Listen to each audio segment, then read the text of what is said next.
नमस्कार। UP PCS corners में आपका स्वागत है। और हम लोग यहाँ पर जो पीसीएस 2024 के लिए 50 डेज का रिवीजन शेड्यूल लेके चल रहे हैं, उसका आज डे 13 का वीडियो है। और यहाँ पर हम लोग आज हिस्ट्री में कवर करेंगे प्री मिडिवल का सेकंड पार्ट। ज्योग्राफी में हम लोग कल मैं अर्थ का वीडियो नहीं डाल पाया था, तो आज आपका अर्थ का वीडियो आएगा। और मैं कोशिश करूंगा कि डे 13 का जो रेगुलर ज्योग्राफी का वीडियो है, रॉक्स वॉल्कन अर्थक्वेक से रिलेटेड, वो भी मैं आज ही डाल दूँ। साइड सब्जेक्ट में बजट और इकोनॉमिक सर्वे आपको तैयार करना है। और करंट जो है आपका वो दिसंबर 2023 आज से शुरू हो जाएगा रिवाइज करना। और पॉलिटी में आपको जो आर्टिकल तैयार करने हैं वो 10 आर्टिकल और आज तैयार करने हैं, आर्टिकल 120 से लेके 130 तक।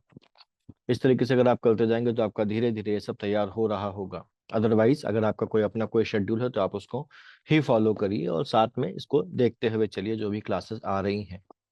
तो यहाँ पर हम लोग आज बात करेंगे प्री मिडिवल की। प्री मिडिवल का फर्स्ट पार्ट हम लोग कवर कर चुके थे। और प्री मिडिवल के फर्स्ट पार्ट में हम लोगों ने देखा था, क्या देखा था, हम लोगों ने वहां पर कन्नौज संघर्ष के बारे में बात की थी।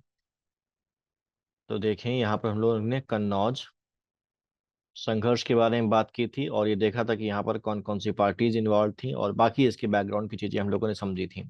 कन्नौज संघर्ष के बाद हम लोगों ने मुस्लिम इन्वेजन की बात की थी, मुस्लिम आक्रमणकारियों की बात की थी और उनसे रिलेटेड सारी चीजें देखी थी। फिर हम लोग राजपूत जो डायनेस्टीज हैं उन राजपूत डायनेस्टीज में आ गए थे। और राजपूत डायनेस्टीज में हम लोगों ने देखा था कि हम लोगों को क्या क्या पढ़ना है। गुर्जर, प्रतिहार वंश के बारे में बात करनी थी हम लोगों को, जो गहड़वाल वंश था कन्नौज का। फिर चौहान या चाहमान जो कि शाकंभरी के थे। जेजाक भुक्ति के चंदेल, मालवा के परमार और गुजरात या अनिलवाड़ के चालुक्य। जिनमें से गुर्जर, प्रतिहार, गढ़वाल और चौहान को हम लोग लास्ट वीडियो में क्या कर चुके हैं, कवर कर चुके हैं। और आज के वीडियो में हम लोग चंदेल, परमार और चालुक्यों की बात करेंगे। इंपॉर्टेंट है। और खास तौर से जब हम ये राजपूत डायनेस्टीज पढ़ते हैं तो इनमें सबसे इंपॉर्टेंट चीज होती है यहाँ के शासकों का क्रम याद रखना। क्योंकि क्वेश्चंस अगर आते हैं तो 90% चांस आपके पास ये रहते हैं कि उसमें कोई शासक का नाम दे दिया जाएगा और कहा जाएगा ये शासक किस वंश से संबंधित है। या फिर आपको शासकों का क्रम दे दिया जाएगा और कहा जाएगा कि इन शासकों को इनके जो क्रोनोलॉजिकल ऑर्डर में आप सजाइए।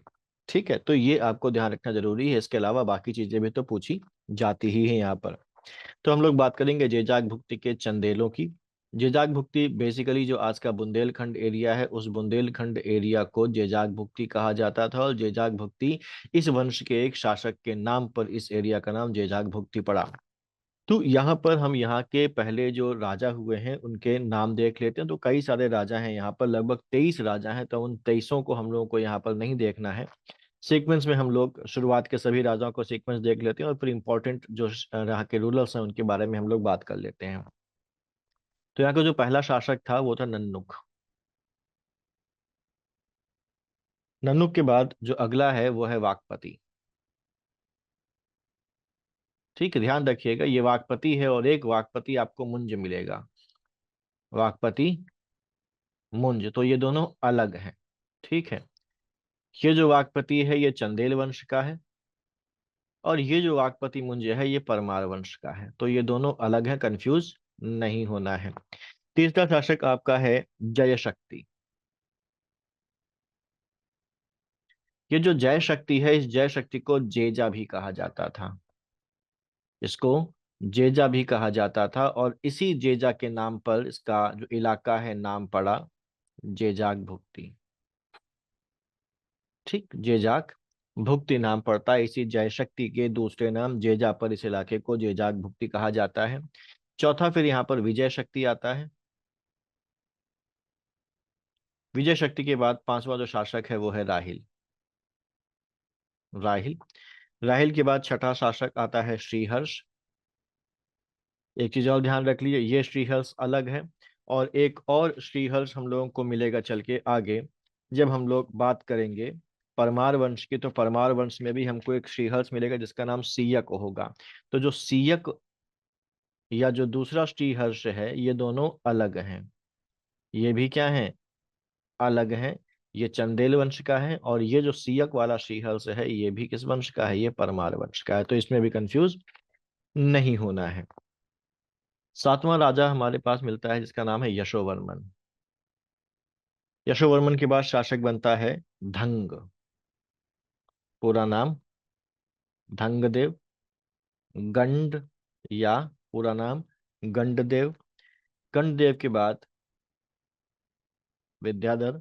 विद्याधर के बाद कई सारे शासक आते हैं, लेकिन अगला जो इंपॉर्टेंट शासक है वो 18वें नंबर का शासक है, जिसका नाम है परमल देव, या इन्हीं को बोलते हैं परमल। ठीक। परमल देव के बाद अगला जो 22वें नंबर का शासक है वो है हमीर वर्मन। और 23वां जो अंतिम शासक है वो है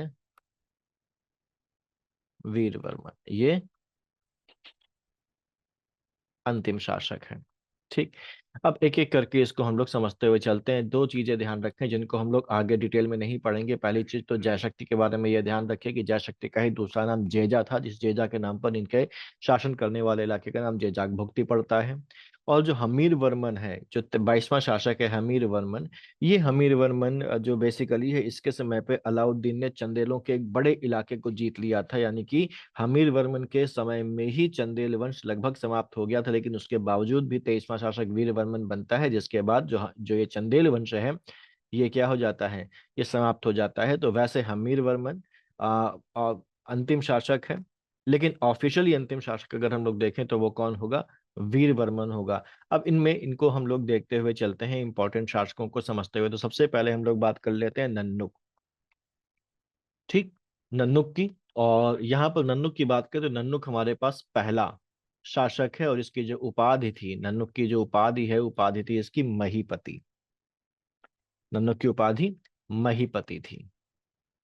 और जैसे हम लोगों ने देखा था कि पहला राजपूत वंश जो था वो गुर्जर प्रतिहार था, और गुर्जर प्रतिहार के कमजोर होने के बाद वहां पर उनके जो सामंत थे, उन सभी सामंतों ने अलग अलग राजवंशों की स्थापना कर दी। जैसे चौहानों ने चौहान राजवंश की स्थापना करी। ठीक है। तो ऐसे ही जो ये चंदेल थे, चंदेल भी जितने भी हम पढ़ के आए गुर्जर प्रतिहार के अलावा, जो भी हम लोगों ने पढ़ा, चाहे वो गढ़वाल राय हो, चाहे वो चौहान हो, चाहे वो चंदेल हो, चाहे वो परमार हो, ये सभी क्या थे, गुर्जर प्रतिहारों के सामंत थे। और गुर्जर प्रतिहारों के कमजोर होने के बाद इन्होंने स्वतंत्रता घोषित करते हुए अपने अपना जो साम्राज्य है वो स्थापित किया। तो ये जो थे ये भी क्या था, ये भी सामंत थे। किसके सामंत थे, गुर्जर प्रतिहारों के। ये भी गुर्जर प्रतिहारों के सामंत थे, उपाधि इसकी महीपति थी। ठीक है। और यहाँ पर इसकी जो राजधानी थी, इनकी राजधानी राजधानी थी खजुराहो। बेसिकली खजुराहो का जो वास्तविक नाम है वो है खरजूर वाह। क्यों? क्योंकि इस इलाके में खजूर के बहुत सारे पेड़ थे। खजूर के बहुत सारे पेड़ थे, तो इसकी वजह से इसका नाम खजूर वाहक पड़ा। और यही खजूर वाहक बिगड़ कर क्या हो गया, यही खजूर वाहक बिगड़ कर हो गया खजुराहो। और ये चंदेल शासक बेसिकली खजुराहो में जो मंदिर बने हैं, उन मंदिरों के वजह से ये जाने जाते हैं। ठीक। नन्नुक के बाद जो अगला शासक हम लोगों ने देखा वो वाकपति था। वाकपति के बारे में बहुत डिटेल में हमको नहीं जाना, बस नाम ध्यान रखना है। जयशक्ति, जयशक्ति के बारे में जेजा, जो कि इसका पोता था, इसका ग्रैंड सन था। और जयसिंह या जेजा के नाम पर ही ये इलाका जेजाक भुक्ति कहलाता है। फिर अगला शासक हमारे पास आता है राहिल। राहिल ने भी बहुत बड़े काम नहीं किए। राहिल के बाद श्रीहर्ष, और श्रीहर्ष के बाद, अच्छा राहिल के बारे में एक बात यहाँ पर ध्यान रख लें कि जो राहिल है, एक चीज पूछी जा सकती है, जो राहिल है इसने महोबा में एक झील बनवाई थी। महोबा में एक झील बनवाई थी, और इस झील का नाम था राहिल सागर। महोबा में राहिल सागर नाम की झील राहिल ने बनवाई थी, जो 5वें नंबर का शासक था। राहिल के बाद जो शासक बनता है वो श्रीहर्ष बनता है। उसमें कोई इंपॉर्टेंट काम हमको ध्यान नहीं रखना है। श्रीहर्ष के बाद जो 7वां शासक है वो है यशोवर्मन। यशोवर्मन के बारे में अगर बात करें तो ये पहला चंदेल शासक था। पहला चंदेल शासक था जिसने क्या किया, जिसने कन्नौज पर आक्रमण किया।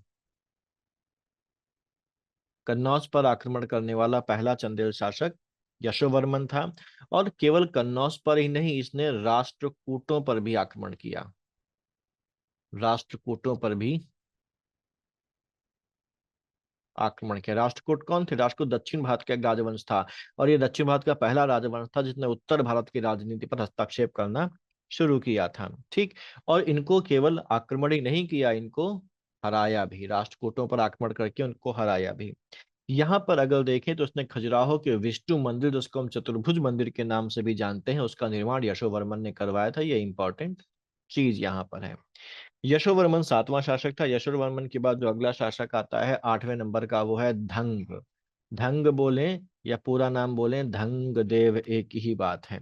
और धंग को माना जाता है जो बेसिकली चंदेल साम्राज्य का वास्तविक संस्थापक। चंदेल साम्राज्य का वास्तविक संस्थापक और गुर्जर प्रतिहारों से पूर्ण स्वतंत्रता का जो श्रेय है वो धंग को दिया जाता है, वो धंग को दिया जाता है। ठीक। ये पहला राजा था जिसने महाराजा धीराज की उपाधि धारण की। महाराजा धीराज की जो उपाधि है वो बेसिकली स्वतंत्रता दिखाती है। और अगर कोई महाराजा की उपाधि धारण करता था तो मैंने बताया था कि उस समय जो महाराजा की उपाधि थी वो बेसिकली जो सामंत होते थे वो धारण करते थे, और स्वतंत्र जो शासक होते थे वो महाराजा धीराज की उपाधि धारण करते थे। महाराजा अधिराज यानी कि उससे बनाया महाराजा धीराज। इसने क्या किया था? इसने ढंग ने बेसिकली खजुराहो में जिन्नाथ मंदिर, विश्वनाथ मंदिर और वैद्यनाथ मंदिर की स्थापना की थी, निर्माण करवाया था।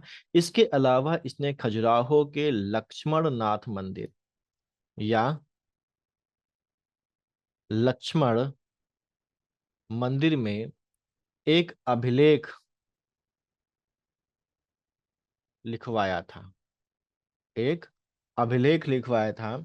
और ये अभिलेख जो है, ये अभिलेख को हम आज जानते हैं खजुराहो अभिलेख के नाम से। तो खजुराहो अभिलेख किसका है? खजुराहो अभिलेख ढंग का है। और ये चंदेल वंश के बारे में जानकारी का सबसे प्रामाणिक अभिलेख है। इसके अलावा धंग के बारे में अगर देखा जाए तो धंग ने कालिंजर को जीता था। कालिंजर, वही कालिंजर जहां पर आगे जाकर जिस पर आक्रमण के दौरान शेरशाह सूरी की मौत होती है। धंग ने कालिंजर को जीता, और इसने अपनी जो राजधानी है वो राजधानी, इसकी क्या थी राजधानी? राजधानी खजुराहो थी। और खजुराहो से राजधानी को शिफ्ट कर दिया, कहाँ पर शिफ्ट कर दिया? कालिंजर में। ठीक। कालिंजर को जीतकर राजधानी को कालिंजर में शिफ्ट कर दिया, और यहाँ पर उसने उपाधि ली, एक टाइटल लिया इसने। टाइटल क्या लिया? क्योंकि कालिंजर को जीता है इसने, तो इसने उपाधि ली कलिंजराधिपति। कलिंजराधिपति यानी कलिंजर का अधिपति, कलिंजराधिपति की इसने उपाधि ली। लेकिन कुछ समय के बाद अगेन शिफ्टेड, इसने राजधानी को फिर से शिफ्ट कर दिया, कहां पर? वापस खजुराहो इसने राजधानी को शिफ्ट कर दिया। खजुराहो में इसके द्वारा बनवाए गए मंदिरों का ध्यान रखना है आपको। जिननाथ का, विश्वनाथ और वैद्यनाथ मंदिरों का निर्माण यहाँ पर ढंग ने करवाया था। ढंग के बाद अगला शासक बनता है गंड। गंड होता है नवा शासक, और गंड के बाद या गंडदेव, और गंड के बाद जो अगला 10वां शासक बनता है वो होता है विद्याधर। विद्याधर शासक बनता है 1019 में, और इसका काल 1019 से 1029 तक माना जाता है। ये सर्वाधिक शक्तिशाली चंदेल शासक था, और इसका समय जो है वो चंदेल साम्राज्य का चरमोत्कर्ष का समय माना जाता है। इसी के समय में महमूद गजनवी आक्रमण करता है। महमूद गजनवी आक्रमण करता है, और महमूद गजनवी आक्रमण करता है कन्नौज पर।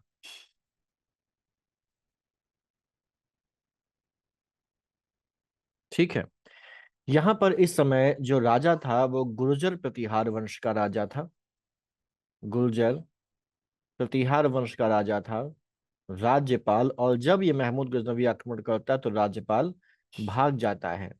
राज्यपाल के भाग जाने से जो विद्याधर है, जो उसका समकालीन चंदेल वंश का शासक है, वो नाराज हो जाता है, और ये कहता है कि तुम एक क्षत्रिय हो, एक राजपूत हो, और उसके बावजूद भी एक विदेशी आक्रमणकारी के सामने पीठ दिखाकर भाग गए, कायरता का परिचय दिया है, क्षत्रिय और राजपूतों के ऊपर तुमने कलंक लगाया है। इसके बाद जो विद्याधर होता है वो राज्यपाल को ढूंढता है, और राज्यपाल को ढूंढ कर राज्यपाल का वध कर देता है, राज्यपाल की हत्या कर देता है। क्यों? क्योंकि वो युद्ध में पीठ दिखाकर भाग गया था। इसके बाद जो महमूद गजनवी है, महमूद, मैं MG लिख रहा हूं, महमूद गजनवी है, वो अब विद्याधर पर आक्रमण करता है, विद्याधर पर आक्रमण करता है। लेकिन जो विद्याधर है वो महमूद गजनवी का सामना करता है और 2 बार गजनवी को पराजित करता है।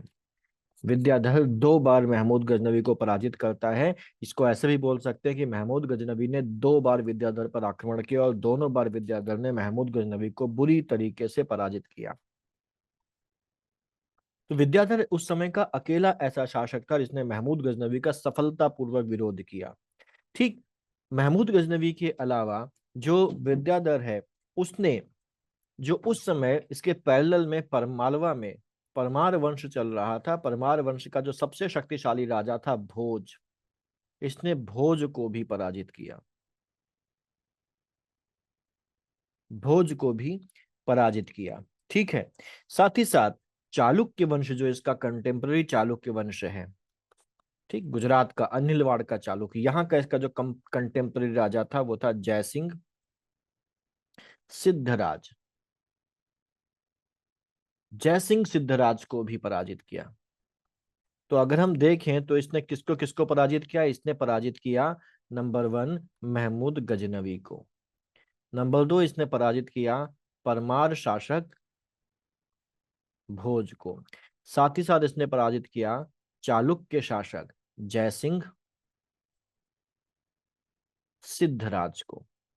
ये सब अपने अपने समय के या उसके समकालीन ही बड़े दिग्गज और बड़े साहसी और बड़े बहादुर पराक्रमी राजा थे जिनको विद्याधर ने पराजित किया।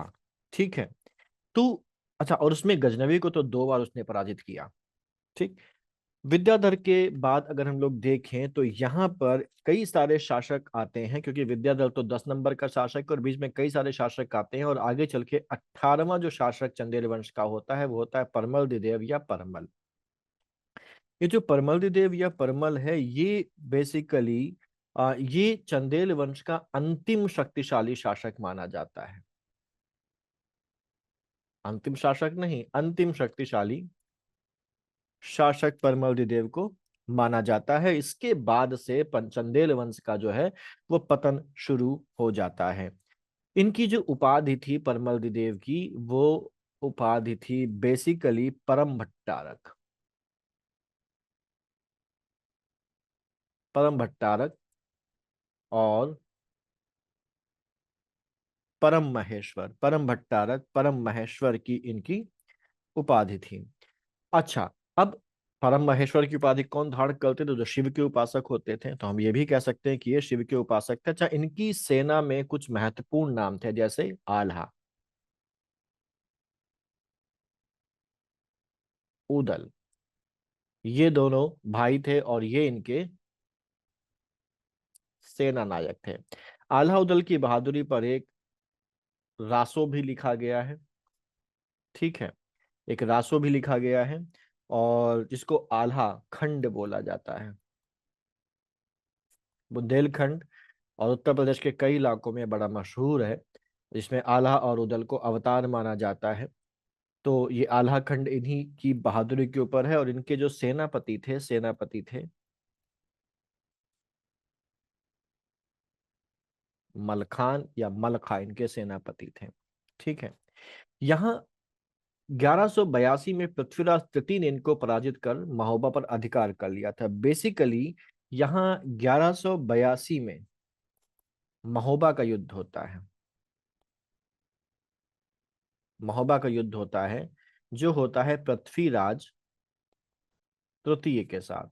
इस युद्ध में आल्हा उदल मारे जाते हैं, लेकिन मरने से पहले पृथ्वीराज तृतीय की दुर्गति कर देते हैं ये लोग। ठीक है, पृथ्वीराज जो महोबा को जीत जाता है, महोबा को जीत जाने के बाद पृथ्वीराज चौहान वापस चला जाता है। लेकिन पृथ्वीराज चौहान के वापस जाने के बाद परमल देव दोबारा महोबा पर अधिकार कर लेते हैं, परमल देव दोबारा महोबा पर अधिकार कर लेते हैं, और यहाँ पर ये दोबारा जो अधिकार कर लेते हैं वो 1183 में अधिकार किया। और यहाँ पर दोबारा से अधिकार करने के लिए जो युद्ध होता है उसमें जो जयचंद है, या जयचंद्र है वो परमल की सहायता करते हैं। कौन? जयचंद्र कौन थे? गढ़वाल वंश का शासक जो जयचंद्र था वो इनकी सहायता करता है। ठीक। अब ये 1183 से दोबारा से चंदेलों के कब्जे में आ जाता है।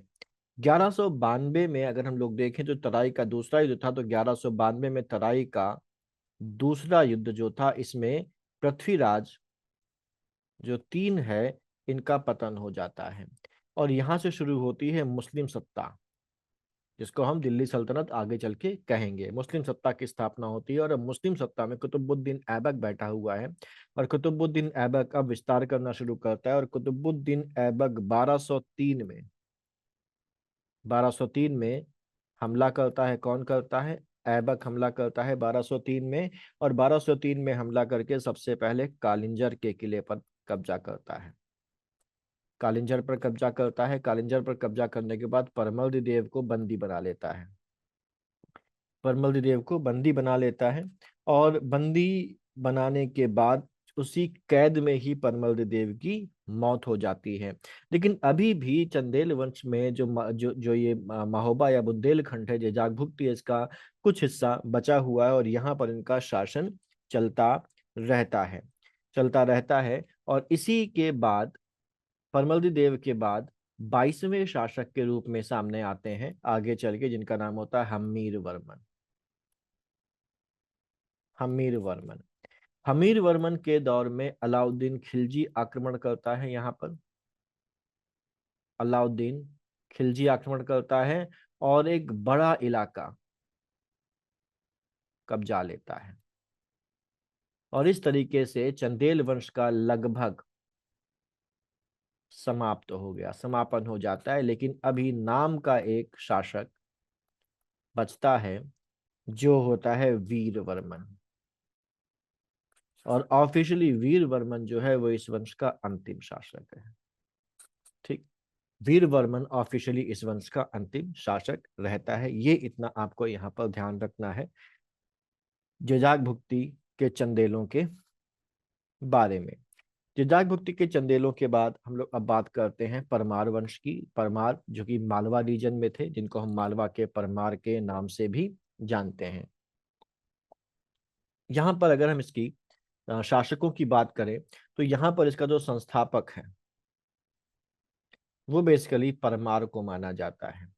लेकिन ये मिथकीय संस्थापक है। इसका जो रियल लाइफ का संस्थापक है वो माना जाता है उपेंद्र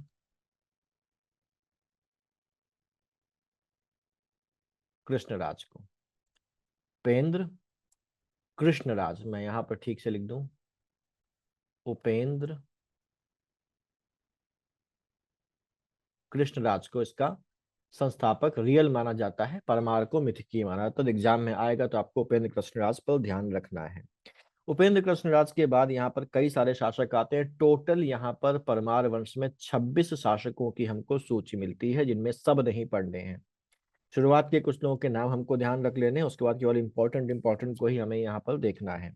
उपेंद्र कृष्णराज के बाद हमारे पास आते हैं वैरी सिंह। वैरी सिंह के बाद आते हैं सियक प्रथम या श्रीहर्ष। ध्यान रखिए, एक श्रीहर्ष चंदेलों में भी था, तो मैंने बताया था कि वो अलग है और ये अलग है। इसके बाद स्त्रीयक वंश के बाद आते हैं वाकपति। वाकपति प्रथम। वाकपति प्रथम के बाद वैरी सिंह, धृति आते हैं। उसके बाद आते हैं सियक दो।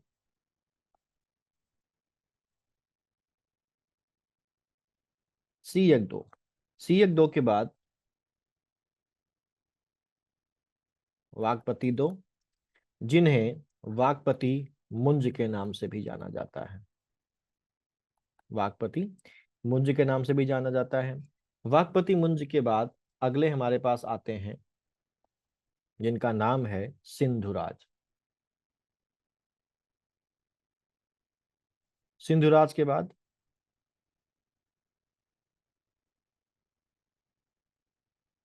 भोज, इंपॉर्टेंट राजा। भोज के बाद फिर ये चलता रहता है और अंतिम जो 26वां राजा हमारे पास होता है वो होता है महलक देव।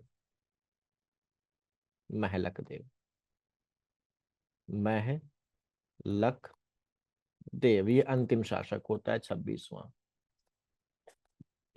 एक एक करके यहाँ पर समझते हैं, तो इनको ध्यान रखना है। वैसे तो यहाँ पर सीयक, श्रीहर्ष, वाकपति, मुंज, सिंधुराज और भोज, लेकिन यहाँ पर उपेंद्र कृष्णराज, वैरी सिंह, सीयक वन, श्रीहर्ष, वाकपति, वैरी सिंह द्वितीय, सीयक द्वितीय, वाकपति दो या वाकपति मुंज, फिर सिंधुराज, भोज और फिर 26वां अंतिम राजा महलकदेव आता है। ये जो वंश है इसकी शुरुआत बेसिकली, इसका जो आरंभ होता है वो आरंभ होता है मालवा से नहीं, बल्कि इसका आरंभ आरंभ होता है राजस्थान से। इसका आरंभ राजस्थान से होता है और राजस्थान में माउंट आबू के पास के इलाके से निकल के जो परमार है वो आते हैं महोबा में। राजस्थान से महोबा आते हैं और महोबा में शासन करना शुरू कर देते हैं। और ये भी जो क्या थे, ये भी गुर्जर प्रतिहारों के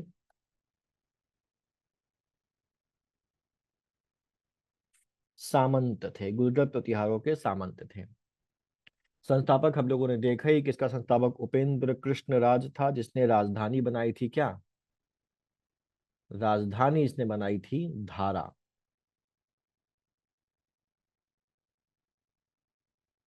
धारा नगर, जिसको आज हम धार शहर के नाम से जानते हैं, जो मध्य प्रदेश में धार है, वही है ये धारा। ठीक। इसके बाद हमारे पास अगर देखा जाए तो सियक क्या श्रीहर्ष आता है, जो प्रथम स्वतंत्र शासक होता है, प्रथम स्वतंत्र शासक होता है। इसके बारे में और हमको डिटेल में नहीं जाना है। सियक श्रीहर्ष के बाद जो अगला इंपॉर्टेंट शासक है वो हमारा है, वो है वाकपति मुंज। वाकपति मुंज। ठीक। वाकपति मुंज ने बेसिकली कल्याणी के चालुक्य शासक तैलप दो को लगातार 6 बार हराया था। लगातार 6 बार हराया था। अच्छा, चालुक्य कई सारे हैं। अभी हम लोग जब चालुक्य के बारे में बात करेंगे तो चालुक्य केवल गुजरात में नहीं है, चालुक्य फैले हुए हैं। कल्याणी के चालुक्य हैं, वाटापा के चालुक्य हैं और अनिलवाड़ के चालुक्य हैं। खैर, ये जो है कल्याणी के चालुक्य तालब दो को उसने 6 बार हराया था। और 7वीं बार तालब दो जीत गया और जो वाकपति मुंज हैं, ये वाकपति मुंज हार जाते हैं। वाकपति मुंज को बंदी बना लिया और बाद में वाकपति मुंज की वो हत्या कर देता है। ठीक। वाकपति मुंज के बाद अगले शासक सिंधुराज आते हैं। सिंधुराज के बाद अगले शासक आते हैं राजा भोज। वंश का सबसे प्रसिद्ध राजा है राजा भोज। कहाँ राजा भोज, कहाँ गंगोतेली वाली तो कहावत है, वो वाले राजा भोज। ये परमार वंश के सबसे महत्वपूर्ण और सबसे शक्तिशाली राजा, सबसे महत्वपूर्ण और सबसे शक्तिशाली राजा होते हैं राजा भोज। इनसे संबंधित जो अभिलेख है वो अभिलेख है उदयपुर प्रशस्ति। प्रशस्ति का मतलब होता है वह अभिलेख जिसमें प्रशंसा की गई है, उसको हम प्रशस्ति बोलते हैं। तो इसमें राजा भोज की प्रशंसा की गई है। ये अगर हम लोग देखें तो इनकी सबसे खास बात ये है कि ये नॉर्थ इंडिया का पहला राजा है जिसने चोलों के साथ मित्रता की थी। चोलों के साथ मित्रता की थी। और चोल शासक कौन था, वो राजेंद्र प्रथम के साथ इसने मित्रता की थी। और चोलों की सहायता से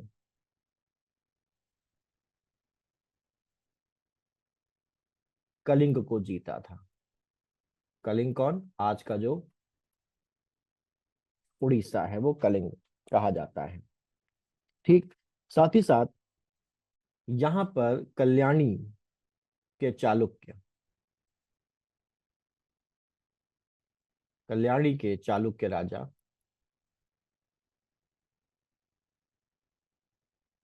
सोमेश्वर ने हमला करके भोज को हराया और धारा में आग लगा दी थी। भोज को हराया था और धारा में आग लगा दी थी। जब सोमेश्वर आग लगाने के बाद वाप चला जाता है तो ये अपनी शक्ति को दोबारा से संगठित करते हैं राजा भोज, और दोबारा से अधिकार करके अपने इलाके पर दोबारा से शासन करना शुरू कर देते हैं। ठीक, दोबारा से शासन करना शुरू कर देते हैं। यहाँ पर एक चीज और, इनके अलावा क्योंकि ये शक्तिशाली थे तो इनका विरोध भी था, इनसे जलते भी थे लोग। तो यहाँ पर अब इसके बाद चालुक्य शासक, गुजरात का चालुक्य कौन, अब गुजरात के चालुक्य शासक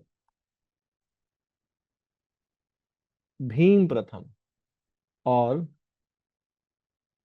कलचुरी वंश के शासक लक्ष्मीकर्ण, ये क्या बनाते हैं, ये गुट बनाते हैं और गुट बनाकर इनके ऊपर हमला करते हैं। लेकिन इस हमले के पहले ही, इस हमले से वो इतने चिंतित हो जाते हैं राजा भोज की, वो चिंता के मारे बीमार हो जाते हैं कि अब हमारे राज्य का क्या होगा। तो इसी बीमारी में जो राजा भोज है उनकी हो जाती है मौत। और इसके बाद जो लक्ष्मीकर्ण है, ये लक्ष्मीकर्ण यहाँ पर मालवा पर अधिकार कर लेता है। ठीक, मालवा पर अधिकार कर लेता है। हाँ, बाद में इनके जो उत्तराधिकारी होते हैं वो लक्ष्मीकर्ण से मालवा को दोबारा से छीन लेते हैं, वापस ले लेते हैं। इसको हम लोग अभी थोड़ी देर में देखेंगे। अब यहाँ पर जो राजा भोज है ये बहुत ही ज्यादा एक विद्वान शासक है, विद्वान शासक हैं, साहित्य संरक्षक हैं, साहित्य की रचना भी इन्होंने की है, उन्होंने कई सारे ग्रंथ लिखे हैं। और साहित्य पर में इनकी रुचि होने की वजह से, विद्वान होने की वजह से इनको कविराज भी कहा जाता है, कविराज इनकी एक उपाधि है। इन्होंने कई सारे ग्रंथ लिखे, जैसे चिकित्सा शास्त्र पर इन्होंने लिखा था आयुर्वेद सर्वस्व, स्थापत्य कला पर सम्रांगण सूत्रधार लिखा था, सरस्वती कंठाभरण, सिद्धार्थ संग्रह, योग सूत्र वृत्ति, राजमार्तंड, विद्या विनोद, युक्ति कल्पतरु, चारु चर्चा और आदित्य प्रताप सिद्धांत जैसे ग्रंथों की रचना इन्होंने राजा भोज ने की थी। ठीक, अब यहाँ पर एक चीज ध्यान रखें कि ये जो सम्रांगण सूत्रधार है, ये सम्रांगण सूत्रधार में कुल 31 चैप्टर हैं। कितने चैप्टर हैं, इकत सॉरी 84 चैप्टर्स हैं। सम्रांगण सूत्रधार में 84 चैप्टर्स हैं, और 84 चैप्टर्स में से जो 31st चैप्टर है इसमें कुछ ऐसी मशीनों का उल्लेख है, ऐसी मशीनों का उल्लेख है, ऐसी मशीनों की के बारे में बात की गई है जो उस समय मौजूद ही नहीं थे, उस समय अस्तित्व में ही नहीं थे। तो ये एक भविष्योन्मुखी जो था वो एक प्रकार का ये ग्रंथ था। ठीक, इसके अलावा अगर देखा जाए तो यहाँ पर इन्होंने एक शहर भी बसाया था जिसका नाम था भोजशाला। बीच में इनके पूर्व जो जैसे जब इस राज्य की स्थापना हुई थी परमार वंश की, तो धारा को राजधानी बनाई गई थी, लेकिन बाद में धारा से राजधानी को उज्जैन में शिफ्ट कर लिया गया था। और भोज जो है वो दोबारा से उज्जैन को छोड़कर धारा को अपनी राजधानी बनाते हैं। ये भोजशाला के नाम से विख्यात एक महाविद्यालय की स्थापना करते हैं और वाग्देवी की प्रतिमा की वहां पर प्राण प्रतिष्ठा करते हैं। अभी हम लोग भोजशाला की बात करेंगे दोबारा से थोड़ी देर में। ये भोज नगर बसाते हैं और भोजसर नामक तालाब का निर्माण करते हैं। भोजनगर कोई और नहीं है, जो आज का भोपाल है उसी को क्या बोला जाता है, भोजनगर बोला जाता है। ठीक है, और भोपाल में भोजसर झील की स्थापना करते हैं। ये जो भोजसर झील है, इस भोजसर झील में या भोजसर नामक तालाब में बेतवा नदी का पानी आता है। किसका पानी आता है, बेतवा नदी का पानी आता है। ठीक, चालुक्य शासक भीम प्रथम और कलतुरी नरेश लक्ष्मीगढ़ के साथ युद्ध में मृत्यु हुई है, यह माना जाता है। लेकिन मृत्यु युद्ध में नहीं हुई है, युद्ध की वजह से हुई है। युद्ध की वजह से चिंता में आ जाते हैं और बीमारी इनको हो जाती है, जिस वजह से ये इनकी मृत्यु हो जाती है। ठीक है, अब यहाँ पर राजा भोज के बाद आगे चल के जो अलाउद्दीन खिलजी है वो मालवा को अपनी सल्तनत में मिला लेता है। ठीक, यहाँ पर बेसिकली खिलजी बेसिकली आता है जब 26वां शासक महलक देव होता है और महलक देव से ये छीन लेता है। अच्छा, जो ये सरस्वती कंठाभरण ये भोजशाला है, इसके बारे में हम लोग बात कर लेते हैं। भोजशाला बेसिकली क्या है, एक विवादित स्थल है, ये विवादित स्थल है। ठीक, यहाँ पर उन्होंने एक महाविद्यालय की स्थापना की थी जिसका नाम था सरस्वती कंठाभरण, और यहाँ पर देवी सरस्वती की प्रतिमा स्थापित की थी। देवी सरस्वती की प्रतिमा को यहाँ पर क्या बोला जाता है, वाग देवी बोला जाता है। ठीक, ये सरस्वती कंठाभरण क्या था, एक संस्कृत विद्यालय था, संस्कृत विद्यालय था। ठीक है, धारा नगरी में इसकी स्थापना की जाती है। इसके बाद ये विवादित स्थल है। बेसिकली विवाद कैसे होता है, जब 1305 में अलाउद्दीन खिलजी मालवा पर कब्जा कर लेता है तो मालवा में वो अपना गवर्नर बैठाता है, इसका नाम होता है ऐनुल मुल्क मुल्तानी।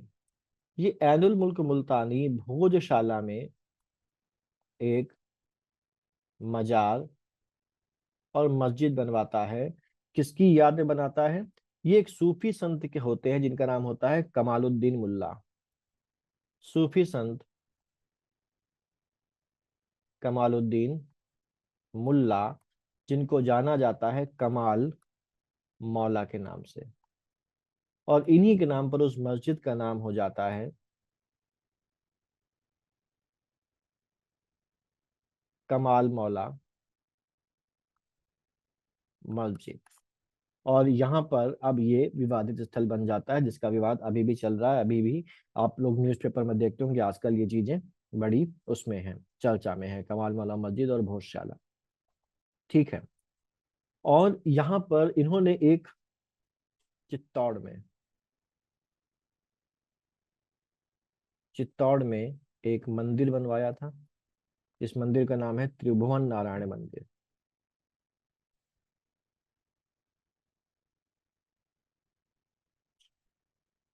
त्रिभुवन नारायण मंदिर, और इसको आज जाना जाता है एक दूसरे नाम से, अद्भुत जी मंदिर।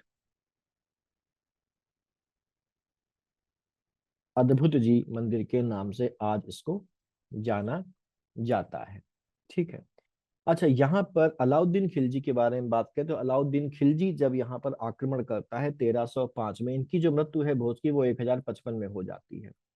1055 में इनकी मौत हो जाती है। और 1305 में इनका इनके वंश का जो 26वां शासक होता है महलक देव, वो महलक देव वहां पर राज कर रहा होता है, और महलक देव पर आक्रमण करता है 1305 में अलाउद्दीन खिलजी। और अलाउद्दीन खिलजी वहां पर इसको अपने साम्राज्य में मिला लेता है, और इस तरीके से जो ये परमार वंश है, इस परमार वंश का अंत हो जाता है। और परमार वंश का अंतिम शासक कौन है? महलक देव है।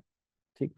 नेक्स्ट अब हमारे पास है चालुक्य वंश। चालुक्यों की बात की जाए तो चालुक्य बेसिकली तीन प्रकार के चालुक्य हैं। तीन चालुक्य शासक हैं अलग अलग जगहों पर, जिनमें एक चालुक्य हैं जो हैं कहाँ पर? गुजरात में। दूसरे चालुक्य हैं बेसिकली दक्षिण भारत में, जिनमें से एक हैं जिनको हम लोग बोलते हैं कल्याणी के चालुक्य, और दूसरे हैं वाटापी के चालुक्य। तो ये हम लोग पढ़ेंगे जब साउथ इंडिया पढ़ेंगे। फिलहाल हम लोग साउथ इंडिया में गुजरात पढ़ रहे हैं, और गुजरात के जो चालुक्य हैं वो कहलाते हैं अन्हिलवाड़ के चालुक्य। अन्हिलवाड़ के चालुक्य, ये वाले चालुक्य। ठीक। जैन धर्म के अनुयायी, लेकिन सभी नहीं है, सभी जैन धर्म के अनुयायी नहीं है। ठीक है। अन्हिलवाड़ इसको क्यों बोला जाता है? क्योंकि इनको जो मूल राजधानी थी वो अन्हिलवाड़ थी, तो इसी वजह से इनका नाम पड़ गया अन्हिलवाड़ के चालुक्य। यहाँ पर इस वंश का जो संस्थापक है वो संस्थापक है मूलराज प्रथम। मूलराज प्रथम के बाद हमारे पास जो आते हैं मुख्य शासकों के नाम है चामुंड राज। चामुंड राज के बाद दुर्लभ राज। दुर्लभ राज के बाद भीमदेव प्रथम। भीमदेव प्रथम के बाद कर्ण। कर्ण के बाद जयसिंह सिद्धराज।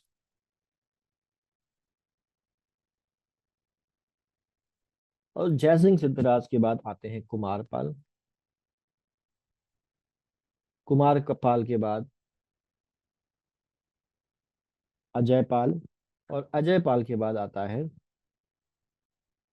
भीम द्वितीय। भीम द्वितीय आता, तो ये इनके राजाओं का सीक्वेंस है। ये बेसिकली अपने नाम के आगे लगाते थे सोलंकी, तो ये सोलंकी ये क्षत्रिय हैं। सोलंकी क्षत्रिय हैं।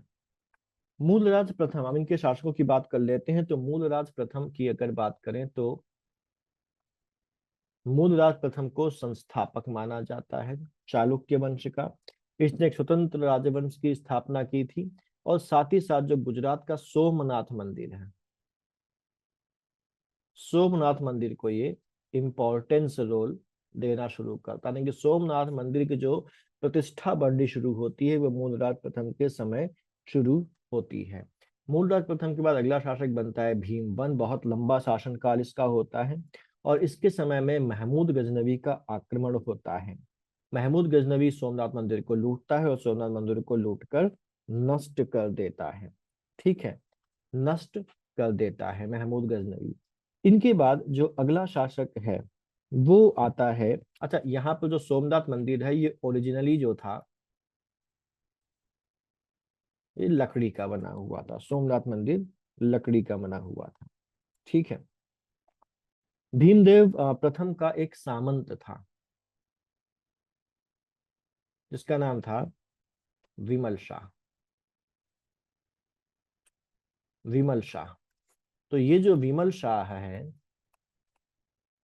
इस विमल शाह ने जैन मंदिर बनवाए थे, जिनमें से इंपॉर्टेंट जो जैन मंदिर है वो है आदिनाथ मंदिर। दिलवाड़ा का आदिनाथ मंदिर ये बनवाया था, जो कि कहाँ पर है, माउंट आबू में है। और ये बना है सफेद संगमरमर का। सफेद संगमरमर का बना हुआ है। ये 1031 में बना था, 1031 में उसने बनवाया था। ठीक। सोमनाथ मंदिर पर जो आक्रमण हुआ था ये हुआ था 1025 में। ठीक। इसके बाद अगला जो शासक होता है वो भीम का बेटा होता है जिसका नाम होता है कर्ण। तो अब भीम प्रथम के बाद हमारे पास शासक बनता है कर्ण। कर्ण की जो उपाधि थी उसने उपाधि ली थी त्रैलोक्यमल।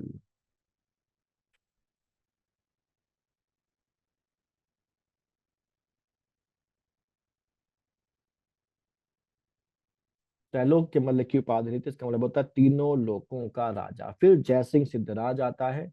1094 से 1043 तक ये शासन करता है। ये कम उम्र में शासक बनता है। जयसिंह सिद्धराज की जब राजा बनता है तो आयु क्या होती है, कम होती है। तो ये कम उम्र में यहाँ पर शासक बनता है। ये बहुत ही शक्तिशाली और विद्वान था।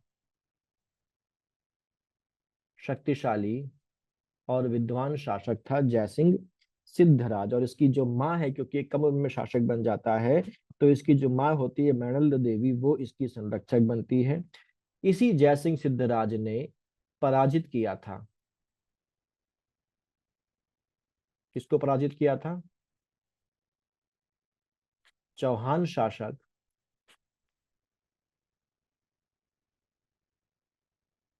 अर्णोराज को इसने पराजित किया था, जयसिंह सिद्धराज ने।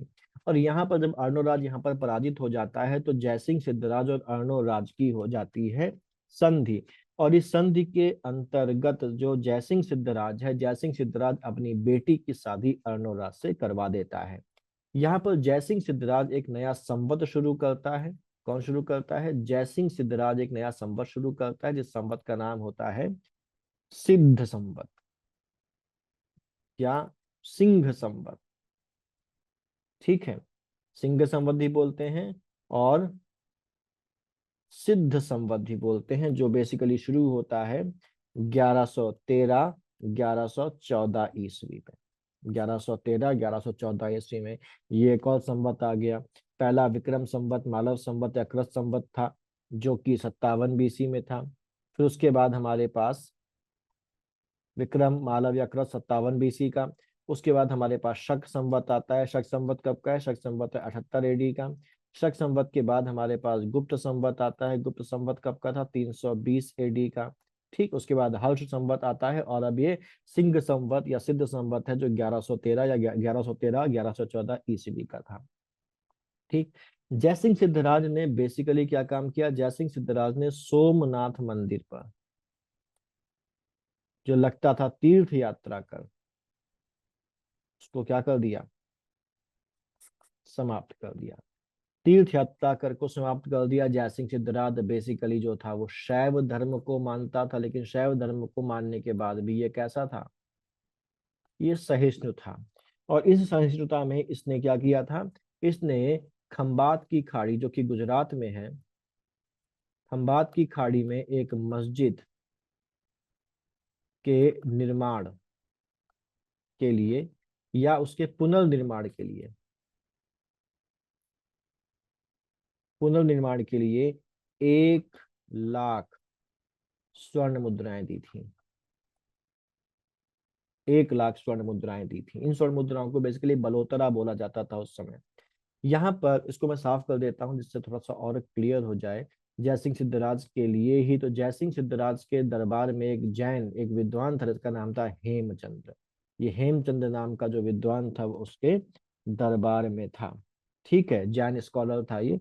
हेमचंद उसके दरबार में था। जो हेमचंद है बेसिकली जयसिंह सिद्धराज के दरबार में भी है और कुमारपाल के दरबार में भी है, लेकिन कुमारपाल के समय वो ज्यादा इंपॉर्टेंट है। ज्यादा इंपॉर्टेंट, इतना इंपॉर्टेंट है कि जैन आचार्य हेमचंद के प्रभाव से आकर जो कुमारपाल है वो जैन धर्म अपना लेता है और जैन धर्म के आपके के नियमों को पूरी तरीके से पालन करने लगता है। इतना पालन करता है कि पागलपन की हद तक पहुंच जाता है और यही पागलपन जैन धर्म के लिए उसका जो है वो उसकी मौत का कारण बनता है। कुछ देर में देखते हैं। ठीक। तो यहाँ पर हेमचंद जो है वो जयसिंह सिद्धराज के उसमें भी है और कुमारपाल के उसमें भी है। जयसिंह सिद्धराज ने एक मंदिर भी बनवाया था। कौन सा मंदिर बनवाया था? रुद्र महाकाल मंदिर।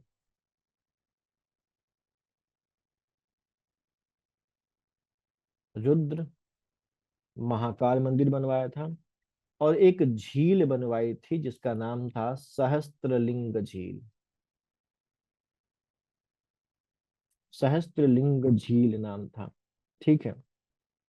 अब यहाँ पर थोड़ा सा देखना होगा। जैसे जयसिंह सिद्धराज था, बेसिकली जयसिंह सिद्धराज के कोई पुत्र नहीं था। तो जयसिंह सिद्धराज के क्योंकि कोई पुत्र नहीं था तो उसका एक मंत्री जिसको ये बहुत इंपॉर्टेंस देता था, उसके बेटे का नाम था वाहड़। ठीक है। वाहड़ को ये अपना उत्तराधिकारी बनाना चाहता था। जयसिंह सिद्धराज वाहड़ को अपना उत्तराधिकारी बनाना चाहता था, लेकिन इसका एक और रिश्तेदार था नजदीक, जिसका नाम था कुमारपाल। कुमारपाल खुद अपना अपने आप को जयसिंह सिद्धराज के बाद शासक बनाना चाहता था, उसकी होती है। ठीक। लेकिन यहाँ पर जयसिंह सिद्धराज वाहड़ को उत्तराधिकारी बनाना तो चाहता था, लेकिन वाहड़ को उत्तराधिकारी घोषित करने के पहले ही जयसिंह सिद्धराज की मृत्यु हो जाती है और अब यहाँ पर शुरू होता है क्लैश वाहड़ और कुमारपाल के बीच में। ठीक। अब कुमारपाल यहाँ पर षड्यंत्र करता है और अपने साथ एक मंत्री जिसका नाम उदयन होता है उसको और हेमचंद्र जो यहाँ पर जैन स्कॉलर था उसको अपने साथ मिला लेता है षड्यंत्र में। और तीनों मिलकर सिंहासन पर कब्जा कर लेते हैं। कुमारपाल गद्दी पर बैठ जाता है। वाहड़ जो है वो भागकर राजस्थान चला जाता है और राजस्थान में वो अर्णोराज की शरण में जाता है। वही अर्णोराज जिसको एक बार जयसिंह सिद्धराज हरा चुके हैं और जिनसे जयसिंह सिद्धराज ने अपनी बहन की शादी करी है। अब क्योंकि वो अर्णोराज इस वाहड़ को शरण दे देता है तो कुमारपाल यहाँ पर फ्यूरियस हो जाता है और कुमारपाल अब अर्णोराज पर हमला कर देता है। कुमारपाल अर्णोराज पर हमला कर देता है और अर्णोराज पर हमला करने के बाद हरा देता है। अर्णोराज पर हमला और अर्णोराज को हरा देता है। यहाँ पर जब अर्णोराज हार जाते हैं तो फिर से एक संधि होती है और इस संधि में इस बार अर्णोराज अपनी बहन की शादी कुमारपाल से, अपनी बेटी की शादी कुमारपाल से कर देते हैं। तो जयसिंह सिद्धराज ने अपनी बहन की शादी जो थी, सॉरी, अपनी बेटी की शादी जो थी वो अर्णोराज के साथ की थी और अब अर्णोराज अपनी बेटी की शादी किसके साथ कर रहा है? कुमार पाल के साथ कर रहा है। कुमार पाल पर एक किताब लिखी गई है जिसका नाम है कुमार पाल चरित।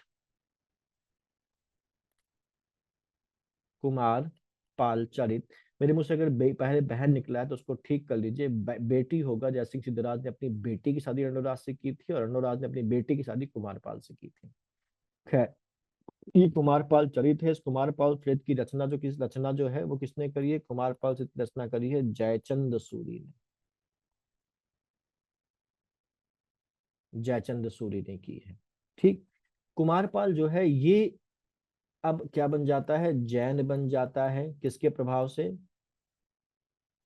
हेमचंद्र के प्रभाव से। हेमचंद्र के प्रभाव से जैन धर्म को अपना लेता है, कन्वर्ट हो जाता है और जैन धर्म में जो अहिंसा का कंसेप्ट है उसके लिए बिल्कुल साइको हो जाता है, फैनेटिक हो जाता है। ठीक है।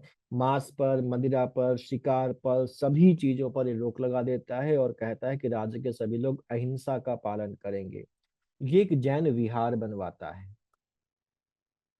जिस जैन विहार का नाम होता है जुआ विहार। क्या नाम होता है? जुआ विहार होता है। और जैन धर्म को अपनाने के बाद ये एक उपाधि धारण करता है, जिस उपाधि का नाम होता है परम अरहत। परम अरहत की उपाधि धारण करता है। अब कुमारपाल जब जैन धर्म को अपना लेता है और बिल्कुल पागलपन की हद तक जैन धर्म के नियम कानूनों को फॉलो करने लगता है, और ये भी उम्मीद करता है कि उसके आसपास के लोग, उसके राज्य की जनता भी इनको उसी की तरह जितनी इंटेंसिटी से वो फॉलो कर रहा है उतनी ही इंटेंसिटी से फॉलो करें, तो अब इसका विरोध होने लगता है। इसके जो साथी होते हैं इसके साथी ही इसका विरोध करना शुरू कर देते हैं। और यहाँ पर बेसिकली अजय पाल अजय पाल जो है वो कुमारपाल की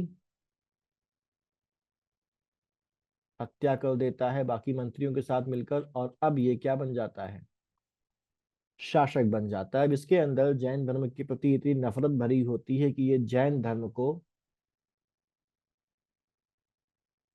नुकसान पहुंचाना शुरू करता है। जैन धर्म को नुकसान पहुंचाना शुरू कर देता है, जैन साधुओं की हत्या करना शुरू कर देता है, जैन धर्म स्थलों को तोड़ना शुरू कर देता है। और इसीलिए उसको बोला जाता है डिस्ट्रॉयर ऑफ जैनिज्म, जैन धर्म का विनाशक। किसको बोला जाता है, अजय पाल को बोला जाता है। और अब यहाँ पर जो बढ़ने लगता है वो क्या बनने लगता है, शैव धर्म उभार पर आने लगता है, जैन धर्म नीचे जाने लगता है। ठीक। तो कुमारपाल की हत्या करवाई थी इसने, अजय पाल ने। और कुमारपाल के बाद शासक बनता है। इसके बाद आता है मूलराज। मूलराज द्वितीय के समय 1178 में आबू पर्वत के पास जिसने मोहम्मद गोरी को हराया था। मूलराज ने मोहम्मद गोरी को 1178 में आबू पर्वत के पास हराया था। वहीं उसके बाद हमारे पास आते हैं भीम द्वितीय। भीम द्वितीय ने भी 1177 में मोहम्मद गोरी की सेना को हराया था। यहाँ पर थोड़ा सा कंफ्यूजन है। ठीक, क्योंकि अलग अलग स्रोतों से अलग अलग जानकारी मिलती है। जैसे अगर हम समकालीन की बात करें, थोड़ा सा बाद में है, समकालीन तो नहीं है, मिनहाजुल सिराज की बात करें तो मिनहाजुल सिराज ने लिखा है कि मोहम्मद गोरी को भीम द्वितीय ने पराजित किया था।